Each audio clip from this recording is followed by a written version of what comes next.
जय हिंद दोस्तों, मैं अनंता आप सभी का स्वागत करती हूँ। आई होप कि आप सब लोग अच्छे होंगे। फ्रेंड्स, आज की क्लास में मैं आपको करवाने वाली हूँ ये क्वेश्चन आपके पूछा गया है CBT 2 में।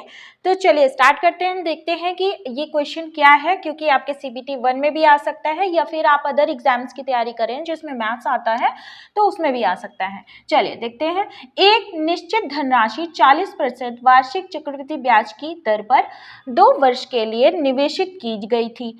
देखिए, सबसे पहले आपको क्या करूंगी, मैं प्रश्न पढ़ के अच्छे से एक अर्थ समझा देती हूँ और उस पर ब्याज की गणना वार्षिक चक्रवृद्धि आधार पर की गई थी। यदि ब्याज की गणना अर्धवार्षिक चक्रवृद्धि आधार पर की गई होती तो 2 वर्ष बाद परिपक्वता पर देय धनराशि 4,544 अधिक होती। ठीक है, तो निवेशित धनराशि पता करनी है कितनी है। ठीक, इस क्वेश्चन में 2 केस हैं। ठीक है, 2 केस हैं। सबसे पहला देखिए, इसमें 2 केस हैं। देखिए, पहला केस है और दूसरा केस है। ठीक, तो पहला केस क्या है? पहला केस है कि पहले केस में कोई एक निश्चित धनराशि है।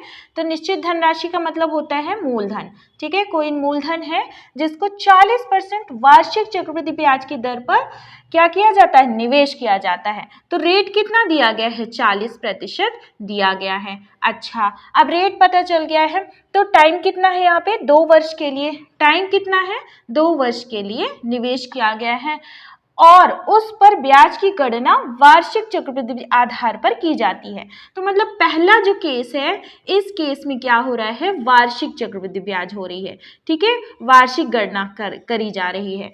अब क्या कर रहे हैं?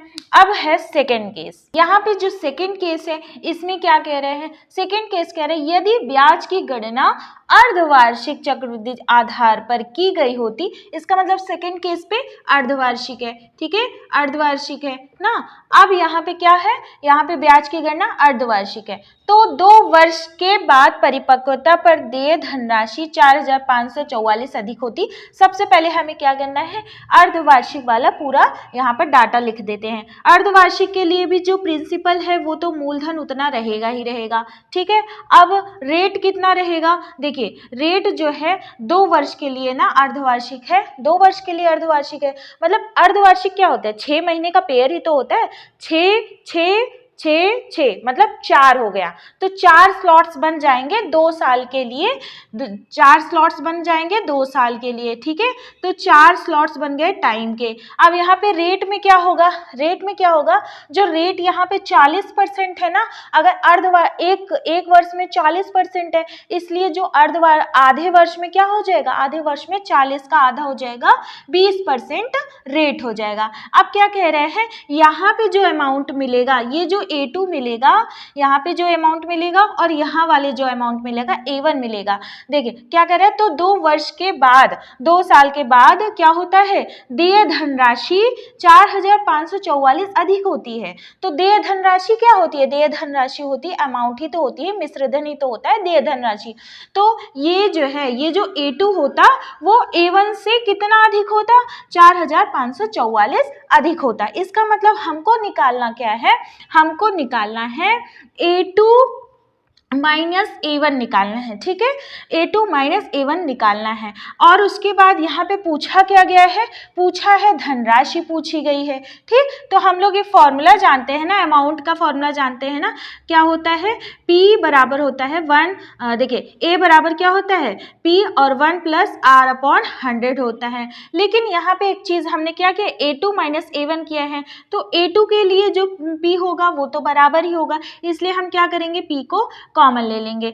अब उसके बाद यहाँ जो A2 के लिए जो R2 रहेगा वो हम यहाँ लिखेंगे, T2 रहेगा। चलिए हम आपके लिए पूरा लिख ही देते हैं, 1 प्लस R1 और अपॉन 100, और यहाँ पे क्या हो जाएगा? इसका T1 हो जाएगा, टाइम T1 हो जाएगा। ये T2 टाइम है और ये T1 है। ठीक, अब चलिए A2 माइनस A1 कितना दिया गया है? 4,544 दिया गया है।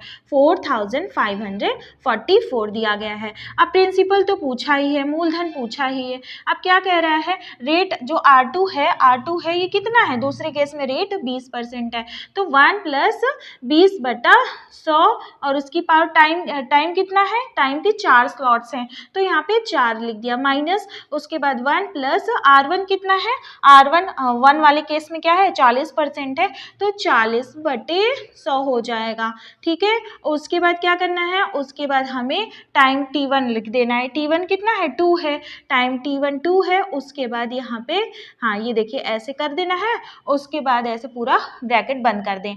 अब देखिए इसको सॉल्व करना, 44 बराबर P और उसके बाद क्या हो जाएगा, उसके बाद हो जाएगा इससे ऐसे कैंसिल करें, 2 1 जा हो जाएगा, 2 5 जा हो जाएगा, और फिर ऊपर नीचे कैंसिल हो जाएगा, 2 2 जा हो जाएगा, 2 5 जा हो जाएगा। इसमें आ जाएगा 6/5 का 4, ठीक है, होल पावर 4 है, माइनस हो जाएगा इसमें आ जाएगा 7, देखिए 5 1 जा और 2 ऐड हो जाएगा ना, ये 2, तो 7/5 का स्क्वायर हो जाएगा। अब इसको हम सॉल्व करेंगे, देखिए 4544, उसके बाद क्या हो जाएगा P और 6 को 4 बार मल्टीप्लाई करने के बाद आएगा हमारा 1296, उसके बाद 5 को 4 बार मल्टीप्लाई करेंगे तो 625 आ जाएगा। ठीक है, माइनस 7 को 49 आएगा और यहाँ पे 25 आएगा। ठीक है, अब चलिए हम इसको क्या करते हैं, इसको हम सॉल्व करते हैं। यहाँ पे हम सॉल्व करते हैं कैसे,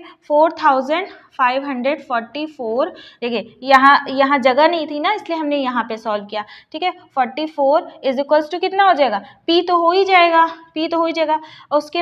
उसके बाद यहाँ पे LCM ले लेंगे, 625 आ जाएगा और उसके बाद 296 माइनस यहाँ पे, उसके बाद 25 को अगर 625 में डिवाइड करेंगे तो 25 आ जाएगा और 49 × 25 कितना आता है, 49 × 25 आता है 1225 आता है, 1225। ठीक है, उसके बाद 4544 = कितना हो जाएगा, माइनस कर देते हैं 71P आ जाता है अपॉन 625। ठीक, तो आई होप कि आपको समझ में आ रहा होगा। उसके बाद P क्या हो जाएगा, P बराबर हो जाएगा 4544 × 625 अपॉन में हो जाएगा 71। अब हम क्या करेंगे, अब हम इसको सॉल्व कर लेंगे। ठीक है, आप इसको पूरा काट वाट के सॉल्व कर लीजिएगा।